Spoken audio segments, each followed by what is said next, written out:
Hi everyone, how's everyone doing? And welcome back to my channel. Hi, how are ya? So my name is Jordan MacLean, just in case you guys don't know, and I'm here every Tuesday and Thursday for you to tell you guys a true crime that has happened here in Canada, and I'm here to tell you guys the story. Except for last Tuesday. I keep telling you guys I'm going to keep being on schedule and keep being on schedule, and then I'm never on schedule. So, sorry, but life got a little bit crazy. My dog is at my feet, so I have to like maneuver around him because he just wants to be in a certain position. But life has been crazy. Alberta's crazy right now with COVID. My town's crazy with COVID. Everybody is it's just going crazy. Work's crazy. I have there's problems everywhere. It's just not fun. So I hope everyone is safe. I hope everyone is doing great. And again, my name is Jordan MacLean, and make sure you like and subscribe. So today we are going to talk about a little one that's, I was going to say close to my heart when it's not. It was just close to my hometown where I'm originally from. So this is, if you don't know, it's called the Butterbox Babies. If you don't know what that is, it's about a lady who is putting dead babies in a butter box. Super cool. So let's just get right into it. Let's just jump into this. And if you notice I'm a little bit tan, that is because I got a spray tan because it's April and we just got, you remember last video how I said it snowed? It is now plus 16. So welcome to Alberta, where one day it's winter and the next day it's summer. So yeah, I got a spray tan at my local boutique. It is called Basic Beauty Boutique. I will link them down below, their Instagram and everything, so you make sure you guys go check them out. They are amazing. So with further ado, let's get into the Butterbox Babies. Let's get into this story. So Lila, ooh, this stuff is not doing good today. So Lila was the daughter of a devout, like, Seventh Day preacher type of guy, family, very religious. And she was born in Fox Point, Nova Scotia in 1899. If you hear that, that is just my beautiful baby puppy. He's not a puppy, he's 6, but he will always be my beautiful baby puppy. And sorry about the zits, my face is just going crazy. I don't know if it's because of the spray tan or what it is. I've been trying to do that like liquid chloroform or whatever it's called, to like help with your digestion system, help bloating, help with your skin. They say, oh, in a week your skin's gonna be beautiful, trust me. And here I am breaking out like crazy. So let's just get back into the story since I'm all over the place. So Lila, at age 26, she met the love of her life, William Peach Young. I like the middle name Peach. I've never heard of that before. I would say I'd like to give that to my child, but I try not to name my kids after murderers. It's just, you know, was it Todd? Or Tim. No, Tim Bundy. Why can't I can't think today. And Ted Bundy, oh my god. Jeffrey, can't name my kid Jeffrey, can't name my kid Richardson or Clifton, you know, all those crazy people. So back to the story again, as I'm getting off topic. So she met William Peach Young, fell in love with him. He was originally from Oregon, and she met him in New Brunswick where he was working. He wanted to be like a medical missionary, but he wanted to do no education. So he's like, I want to be a medical missionary, but I don't want to go to school for it, which is like pretty crazy to me. I don't know about you guys. I want to be a doctor, but like I don't want to go to school for 10 years, you know? Please don't work on me. That's what I would be like. So she met him, she fell in love with him, they got married. So soon after their marriage, she was expecting her first child. They had 5 altogether. The Youngs moved to Chicago, where William was a licensed chiropractor. So he was kind of like moving into the age of medicine. I know being a chiropractor isn't a doctor or a missionary or doing anything really in the medical field besides cracking a back, but he's trying. So 2 months later, they moved back to Nova Scotia. They said no more Chicago, which is like, I'm not good with geography. Nova Scotia's over here and Chicago's over here. I feel like that's correct. You guys let me know down below if that's correct. So they moved back from Chicago and they opened the Life of Health sanctuary, where it was just, this is where it gets a little nuts. So they opened this like sanctuary missionary type of thing. It was 40 miles southwest to Halifax. So I'm originally from Nova Scotia, fun fact from all you guys if you don't remember this, and that was really, it's not close to my hometown at all. It's about 2 hours away from my hometown, which if you are from Alberta or any other province, 2 hours is not a lot. That is like, that's a day trip, right? There and back. Where I'm from, it's 3 hours to Edmonton, and that's a day trip. And let me tell you that the people back in Nova Scotia, 2 hours that's a 3-day. Sorry, my dog just started like scratching in the middle of my story. But a 2 hour trip, that would be a day trip to, not a day trip, that'd be like a 3-day trip to the people of Nova Scotia. Like, it's because it's such a compact, small town, province, that distances like that, 2 hours, 1 hour, that's like a 2-day trip, just because it seems like a long drive, and it's not. During this time, as they were getting involved with this like sanctuary midwife thing that they were doing, this missionary thing, Lillian decided that she was going to be a midwife, and that was going to be her job title. So she entered the services as a professional midwife, and the establishment soon changed to the Ideal Maternity Home. So they changed the name again to the Ideal Maternity Home, and like the whole goal was to help women who were dealing with pregnancies or unwanted pregnancies, because back then that was kind of a no. They like really didn't want that to be a thing. If you got pregnant and you weren't married, like that was the worst thing that you could possibly do to your family's name, to be a woman. You know, back then pretty much being a woman was like a no. During this time, they became extremely popular. William was now acting as the superintendent of the whole establishment, and Lydia, oh my god, it's Lillian, her name's Lillian. So Lillian was actually acting as the manager and director.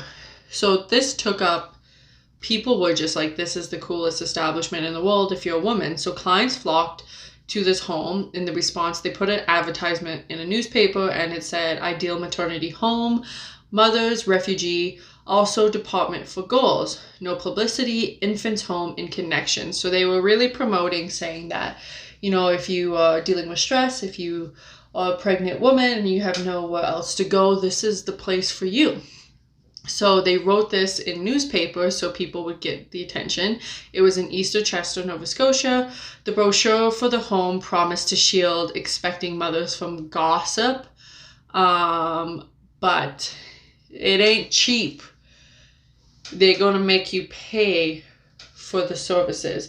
So back then, again, remember, this was 1927. So it was kind of like a pretty big no-no to get pregnant, right? Or unless you were in a committed relationship, which most of the women who probably went to these services were not in a relationship or married, which if you're not married and you had a child or pregnancy out of wedlock, which was like, because religious was huge back then, especially Nova Scotia. Nova Scotia is very well known to be like a Christian and Catholic province. So to have a child out of wedlock, no. So talking about how much it cost to, you know, participate. So married women seeking refugee with the youngs paid an average of $75, which was a lot back then, each for the delivery and 2 weeks of the consultation, and just the days after the operation. My dog is just having a day down there, just if you guys can hear him. But so it was $75 for a woman who was married.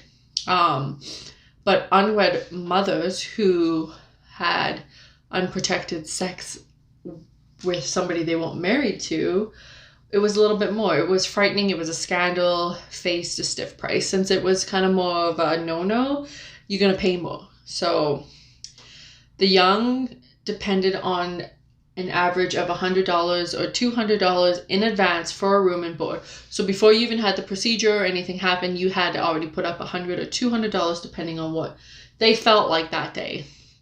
So the delivery of the infant and the arranging adoption of the infant was another $12, and another $12 on top of that for diapers and supplies, with an average $2 weekly maintenance fee for the warehousing infants between the delivery adoption.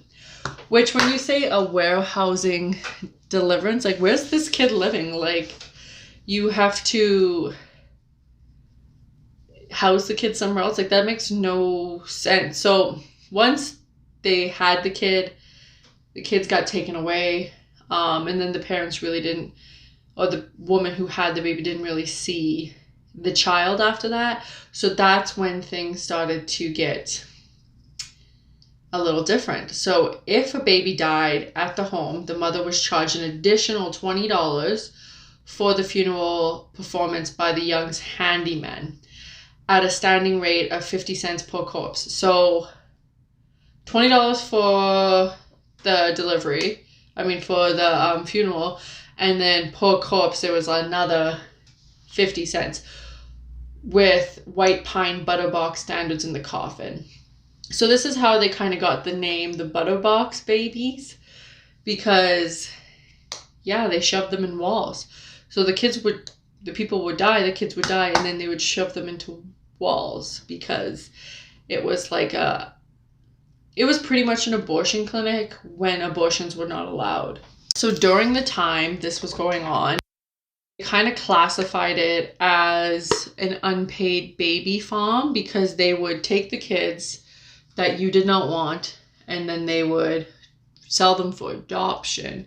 I don't know how many of them. I know a lot of them did go for adoption. And I know there was a documentary on CBC or something of the kids now looking for their parents, because it was an unwrongful adoption. Sometimes the parents didn't even really have a choice, right? So it was classified as a baby farm at this point, and it was like a new art form, never seen before. It goes without the cash ready. So women who were poor, who couldn't really get, who didn't have the funds for this, they were able to still get the procedure done. They were able to have the child or the abortion or whatever it was, and they had to work at the house themselves. So this provided the youngs a steady stream of unpaid domestic help. Medical care was another, it was like another shortcut. They just did it themselves. So Lila and William each billing themselves as doctors on their letterheads. So even though neither one of them had any education whatsoever, he was a chiropractor in the States, so I'm just assuming that he did have some sort of education to become a chiropractor. He still considered himself a doctor. Again, he was one of those guys who's like, I want to be a doctor, but I don't want to put in the effort. So he would give letterheads out to these people who would adopt these kids, and he would write himself as a doctor, saying that this is legal, this is everything, don't you worry. So between 1928 and 1935, Lila reported 148 births and 12 infant deaths at the home, a mortality rate of 8.1%. That nearly tripled Nova Scotia's 3.1% average. So with this thing being open, it really bumped the numbers up. So on March 4th, 1936, Lila and William were charged with 2 counts of manslaughter in the January deaths of Eva Nilforth and her unborn child, allegedly caused by negligence at unsanitary conditions at the home. So while they were doing a procedure, this young lady unfortunately passed, and they were charged with it because it wasn't only the woman died, it was also her infant. And they probably had some potential buyers for that infant at the time. Who knows, right? Again, this was all running illegally. William's not a doctor. His wife is not a licensed midwife. And the people who are helping them run this thing are just women who can't pay for it and wanted the procedure done. So it's all done illegally. So at that time, she was considered dead at the scene.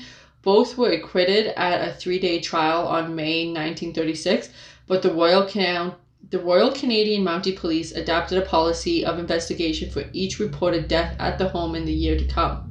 One problem, of course, was the issue of the unreported infants' deaths.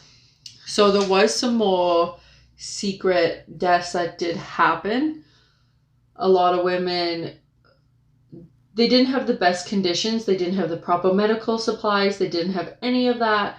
They just were doing the procedures.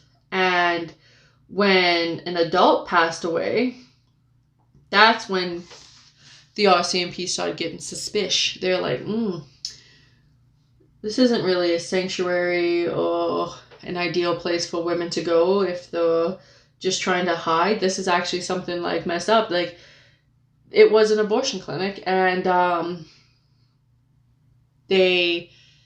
no one reported the babies dying. So if they did have a birth and the mom lost the child during birth and she did want the child to live and go to a new home, that was never reported. But if the mom's life was lost during the pregnancy and the birth and she died, then the cops were like, we should check this out. So not on March at all, nothing to do with March, handyman Glenn Shatford, S-H-A-T is Shat, Ford, would later admit to burying between 100 to 125 babies in a field by Lydia's parents near Fox Point, adjoining the cemetery that was nearby. He buried them in rows, he said, so it was easy for... I have something in my eye and I'm trying to read and whatever.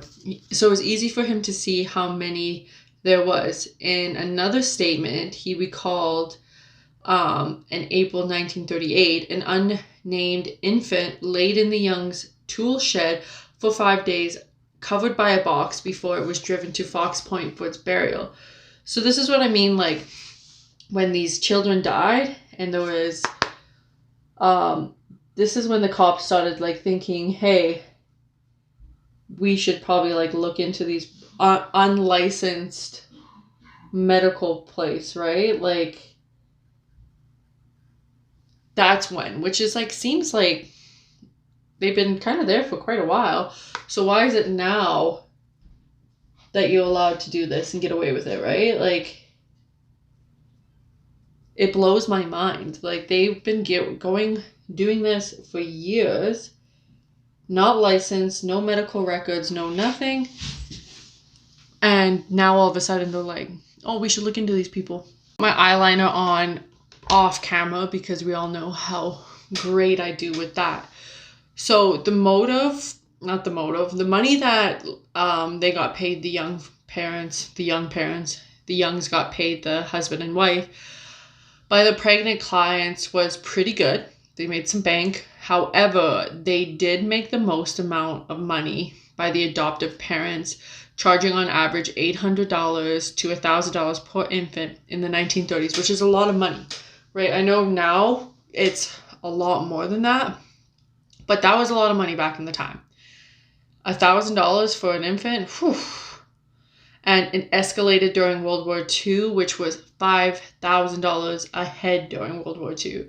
In the 1940s, the ideal maternity earned $60,000 per year in its live-in clients, including special $50 fees for any mother who specified adoption parents of a particular region. So they got like discounts and deals. On the flip side, the Youngs banked at least $3.5 million from the adoption sales. So in 1930, you're getting $3.5 million off of an adoption sale. Sign me up. I know I don't actually want to be involved in this at all, but you know, that's a lot of money. So yeah, that's a lot of money. So one client changed her mind in 1946 and sought to get her child back. This is when the empire started to crumble. To get her child back, told the boys he had already been placed up for adoption, but he might be retrieved. So they kind of were like, we can probably get him. If the mother could come up with $10,000. So it's not like, it was, yeah, we can get him back. Like they probably had him in the back or something. I don't know like where they keep these kids up for adoption, but I guess they died.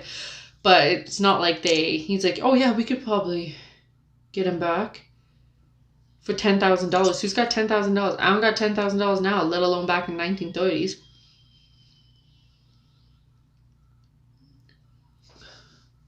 So some clients could reserve semi-private rooms if they were put off by the thought of sleeping on a common ward. So that's like for the rich people who like had money and didn't want to sleep with the peasants.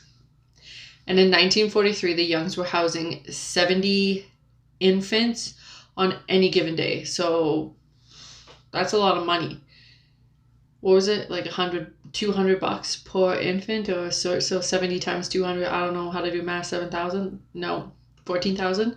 $14,000 in one day. Sign me up. Not like I don't want to be a criminal, but I could. So they had about 70 infants. The original cottage had grown to a spiral complex with 54 rooms, 14 bathrooms, and multiple nurseries because they had 70 kids. And it was valued at $40,000 with no outstanding mortgage. So back in the, whatever I said, the 30s, $30,000, $40,000 for a place, that's a lot of money. A lot of moolah. So health officials have been watching the Youngs for decades, but found no evidence of neglect. In 1945, inspectors reported like squatting conditions, like horrible conditions, swarms of flies, filthy bedding, some infants weighing 50% of the normal age of what they should be weighing. So it was getting bad. Lydia fired back on the charges saying that she was being harassed, but her time was running out. A new amendment to the Maternity Board House Act in the 1940s, board licensed, required in corporate companies and the Young's license applications, and they got rejected because they are not ideal to be running a maternity ward or even like properly licensed or have the medical license for this. So the ideal maternity order shut down in November in 1945. It was not that simple to close a multi-million-dollar business. They had so much stuff, equity and everything, and the Youngs continued to operate without a license while their case was on appeal. So they didn't care. They're like, we're going to keep killing babies. We don't care. We're going to keep killing these babies, and there's nothing you can do about it. You can take my license away, but it's what we love. I don't know what they said, but they were like, we don't care. We're still going to do it. The license was appealed. The U.S. immigration officers joined the complaint in the early 1945s, citing evidence that Lila had smuggled black market babies into the States. So now it's getting deep.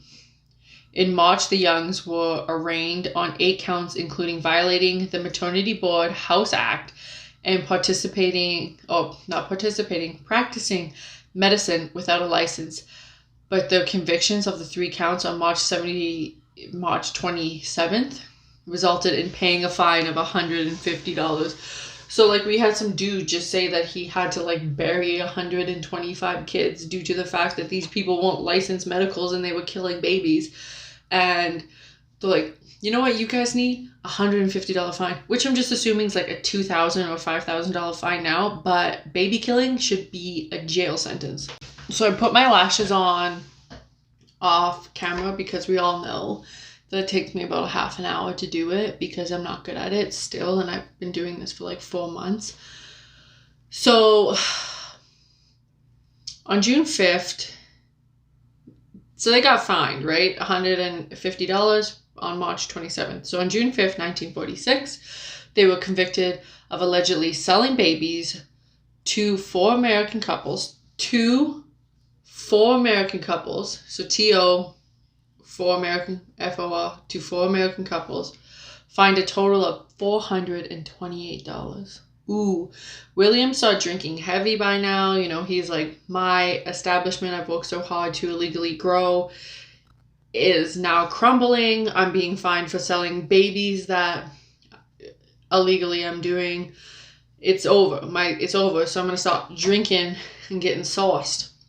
So he did. And he was later convicted of a pre-jury based on his testimony at June trial, but babies were still being born in the maternity. So in the ideal maternity in early 1947. So even though he was being convicted, he was being fined, they were still pumping out babies. They didn't care. In the end, when it came, was as much as a result of Lila's ignorance as any official action. She just kind of gave up. Fuming at the media coverage of her case, she filed a $25,000 legal suit to a local newspaper, thereby opening the floodgates of demanding testimonies from all sides. They dismissed her suit after a brief deliberation, and the trial exposing her operation for the brutal mistreating of the women who were there and what she did with the babies after they had them came to a final hurrah. Everyone saw the truth of the ideal maternity ward, and it was closed before year's end. The Youngs became bankrupt and debt-ridden, selling off the property and moving to Quebec. The home, scheduled for to be restored into a hotel, born to the ground on September 23rd, 1962. Cancer claimed William's life before Christmas, and Lila died of leukemia in 1967. Her tombstone bears the legend, "Till we meet again." So, final thoughts on this case is that's it. These people were monsters. They murdered babies, lots of babies, over 125. They never got charged with it. Lots of kids went to different homes illegally. Like some moms didn't really know what was going on. They went there to have a birth because they didn't want the gossip of the towns people to say, oh, that chick over there is pregnant, she's not married, you know, like they didn't want to go through that humiliation. So they went to this area as refugees